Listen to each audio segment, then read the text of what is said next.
آخر میں ہم اپنے چوتھی جو آپ سے ایک وعدہ کیا تھا اس کے اوپر بہت مختصر بات کرنے کا وقت رہا ہے، لیکن اس کے اوپر ضروری سمجھتے ہیں کہ بات کریں کہ امام حسن علیہ السلام ایک خاص قسم کی جنگ کے وکٹم قرار پائے۔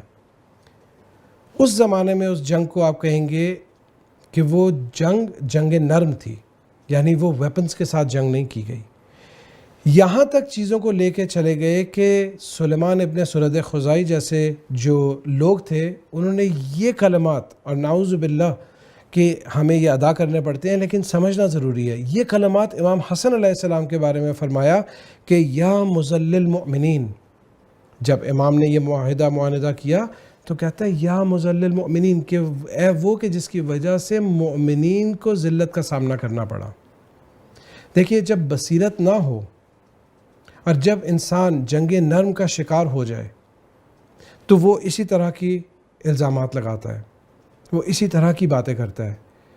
اگر اس شخص کے پاس بصیرت ہوتی ہے کبھی یہ کلمات جاری نہ کرتا اپنی زبان سے۔ اور اس طرح کے بہت سارے اور واقعات ہمارے پاس تاریخ میں موجود ہیں، بالکل جس طرح امام علی علیہ السلام کے بارے میں ہم دیکھتے ہیں کہ جب امیر المؤمنین علیہ السلام، امیر المتقین، ان کی جب شہادت ہوتی ہے تو شام کے لوگ کیا کہتے ہیں؟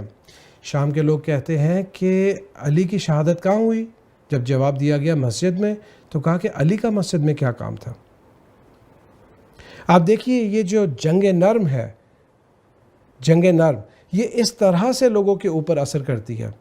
اگر ہم جنگ نرم کو ڈیفائن کرنا چاہیں تو یہ سائیکولوجیکل وارفیئر ہے، جس میں لوگوں کے ذہن، لوگوں کی فکر، لوگوں کی ڈیسیجن میکنگ، اس کو ٹیمپر کیا جاتا ہے، اس کو افیکٹ کیا جاتا ہے۔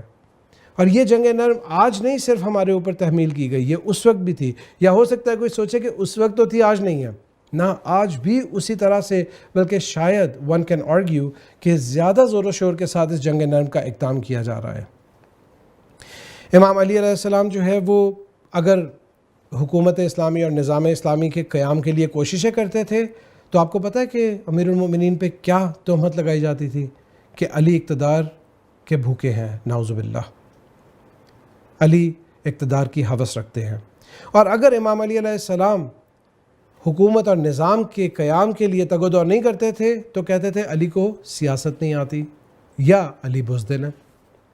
آپ دیکھیے کہ کس طرح سے سائیکولوجیکل وارفیئر کیا جاتا ہے، کس طرح سے اہل بیت علیہ السلام کی سپورٹ کو ان سے دور کیا جاتا ہے۔